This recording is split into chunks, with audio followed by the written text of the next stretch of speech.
everybody. I saved the the best for last. Here's my favorite Dr. Seuss book, Horton Here's a Who.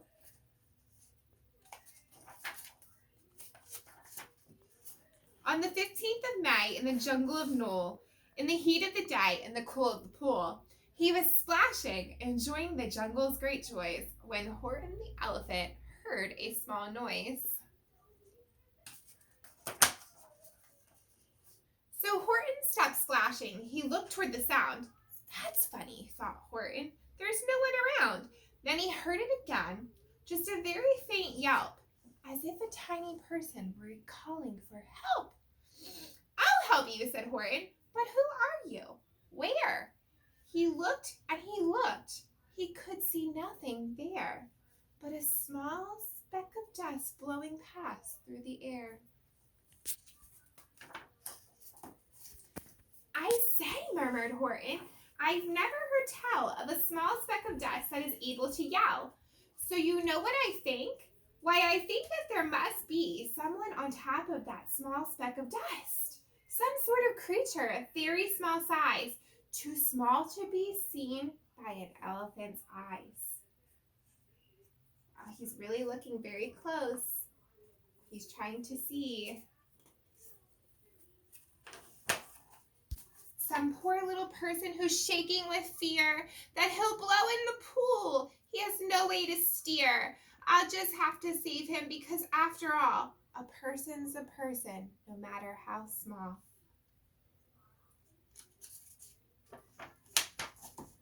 So gently, and using the greatest of care, the elephant stretched his great trunk through the air. And he lifted the small speck and carried it over and placed it down safe on a very soft clover.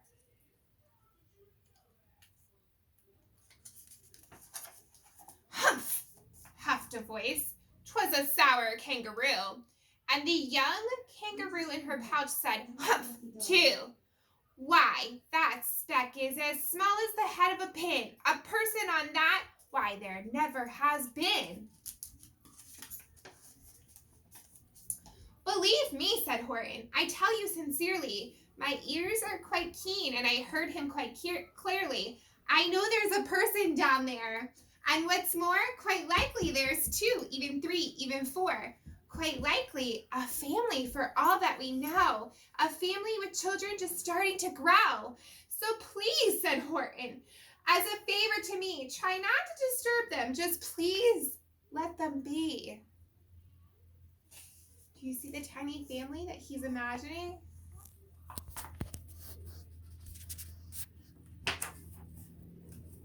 I think you're a fool, laughed the sour kangaroo. And the young kangaroo in her pouch said, me too. And the kangaroos plunged in the cool of the pool. What terrible splashing, the elephant frowned. I can't let my very small persons get drowned. I've got to protect them. I'm bigger than they. So he plucked up the clover and he hustled away. Through the high jungle treetops, the news quickly spread. He talks to a dust speck? He's out of his head. Just look at him walk with the speck on that flower. And Horton walked, worrying, almost an hour. Should I put this speck down? Horton thought with alarm. If I do, these small persons may come to great harm. I can't put it down, and I won't. After all, a person's a person, no matter how small. Then Horton stopped walking. The speck voice was talking. The voice was so faint he could barely hear it. Speak up, please, said Horton. He put his ear near it. My friend, came the voice. You're a very fine friend. You've helped all us folks on this dust speck no end. You've saved all our houses, our ceilings and floors. You've saved all our churches and grocery stores. You mean? Horton gasped. You have buildings there too? Oh yes, piped the voice. We most certainly do. I know, called the voice. I'm too small to be seen, but I'm mayor of a town that is friendly and clean.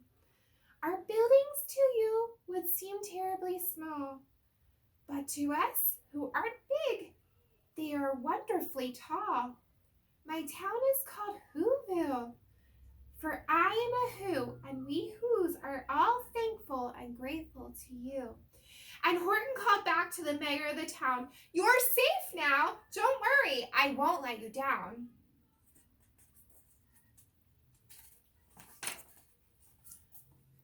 But just as he spoke to the mayor of the speck, 3 big jungle monkeys climbed up Horton's neck. The Wickersham brothers came shouting, "What rot! This elephant's talking to Whos who are not.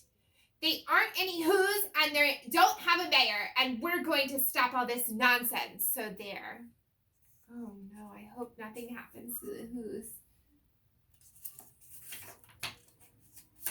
They snatched Horton's clover, they carried it off to a black-bottomed eagle named Vladikoff, a mighty strong eagle of very swift wing, and they said, "Will you kindly get rid of this thing?" And before the poor elephant even could speak, that eagle flew off with the flower in his beak. Oh man, I hope they're okay.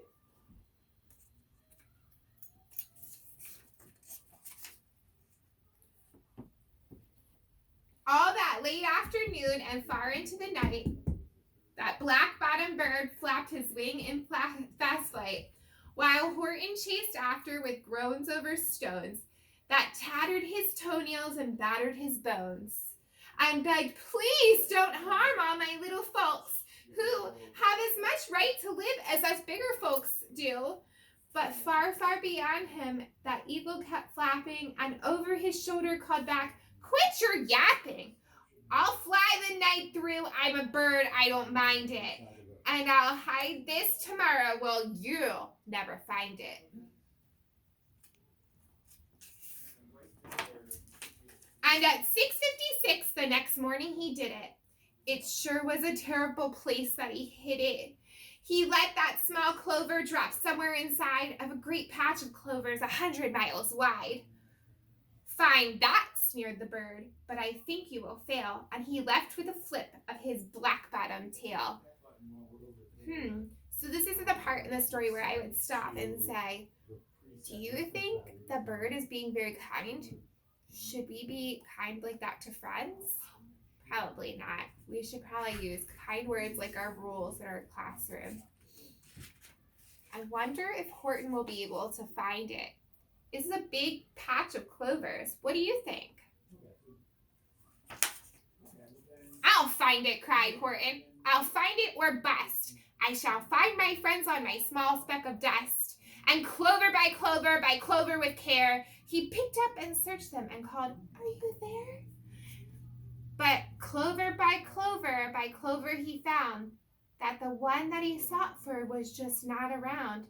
And by noon, poor old Horton, more dead than alive, had picked, searched, and piled up 9,005. Then on through the afternoon, hour after hour, till he found them at last on the 3,000,000th flower. "My friends," cried the elephant, "tell me, do tell, are you safe? Are you sound? Are you whole? Are you well?"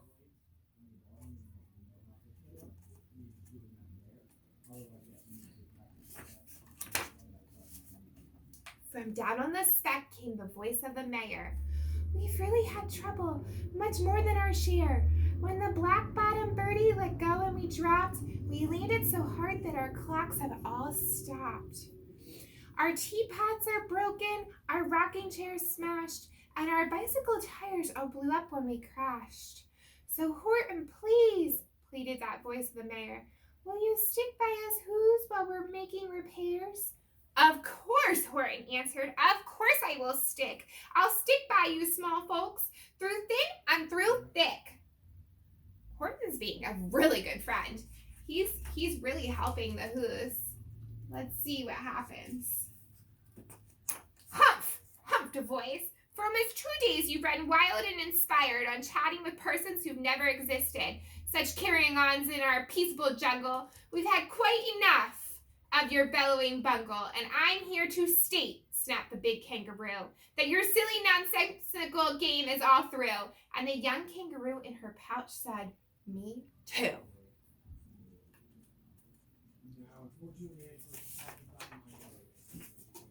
With the help of the Wickersham brothers and dozens of Wickersham uncles and Wickersham cousins and Wickersham in-laws whose help I've engaged, you're going to be roped and you're going to be caged. And as for your dust speck, ha! That we shall boil in a hot steaming kettle of hazelnut oil. Boil it? Gasped Horton. "Oh, that you just can't do. It's all full of persons. They'll prove it to you." "Mr. Mayor, Horton called, "Mr. Mayor, you've got to prove now that you really are there. So call a big meeting, get everyone out. Make every who holler, make every who shout. Make every who scream. If you don't, every who is going to end up in a hazelnut stew." Do you think that all the small people can get together and make enough noise for them to hear? Let's see what happens. And down on the dust speck, the scared little mayor quick called a big meeting in Whoville Town Square, and his people cried loudly. They cried out in fear, "We are here! We are here! We are here!"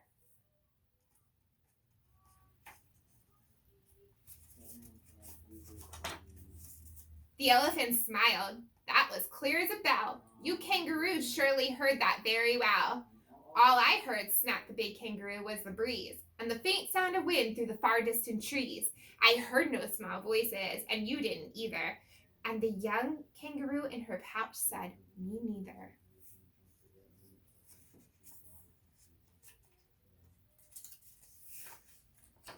"Grab him," they shouted, "and cage the big dope. Lasso his stomach with 10 miles of rope.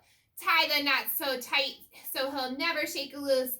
Then dunk that dumb speck in the hazelnut juice."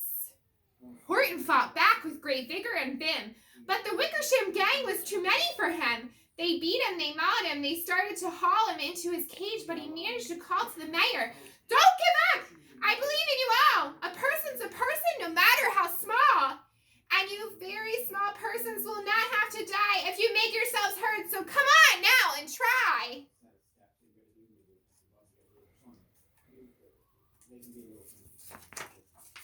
The mayor grabbed a tom-tom. He started to smack it, and all over Whoville they whooped up a racket. They rattled tin kettles, they beat on brass pans, on garbage pail tops and old cranberry cans. They blew on bazookas and blasted great toots, on clarinets, oompas, and boompas, and flutes. They're sure making a lot of noise now. Great gusts of loud racket rang high through the air. They rattled and shook the whole sky. And the mayor called up through the howling mad hubbub, "Hey, Horton, how's this? Is our sound coming through?" And Horton called back, "I can hear you just fine, but the kangaroo's ears aren't as strong quite as mine. They don't hear a thing. Are you sure all your boys are doing their best? Are they all making noise? Are you sure every who down in Whoville is working? Quick, look through your town. Is anyone shirking?" Let's see. Wonder who isn't making noise. Through the town rushed the mayor from the east to the west, but everyone seemed to be doing his best. Everyone seemed to be yapping or yipping. Everyone seemed to be beeping or bipping. But it wasn't enough. All this ruckus and more. He had to find someone to help him make more. He raced through each building. He searched floor to floor.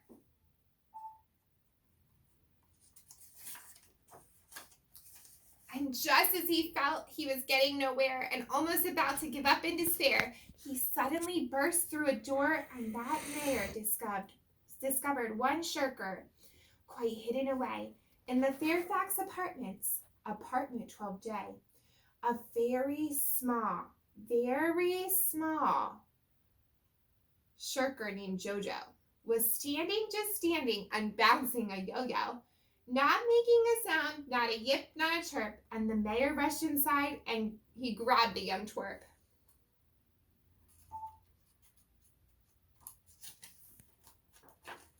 and he climbed with the lad up the Eiffelberg Tower. "This," cried the mayor, "is your town's darkest hour.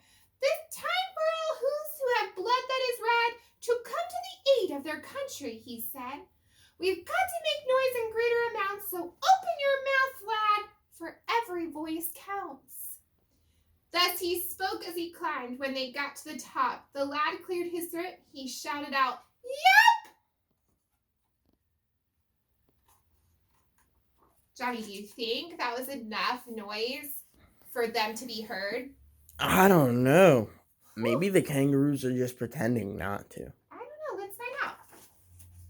And then, yep, that was one small extra yap. Put it over. Finally, at last, from the speck on that clover, their voices were heard. They rang out clear and clean, and the elephant smiled. Do you see what I mean? They proved they are persons, no matter how small, and their whole world was saved by the smallest of all. How true, yes, how true, said the big kangaroo.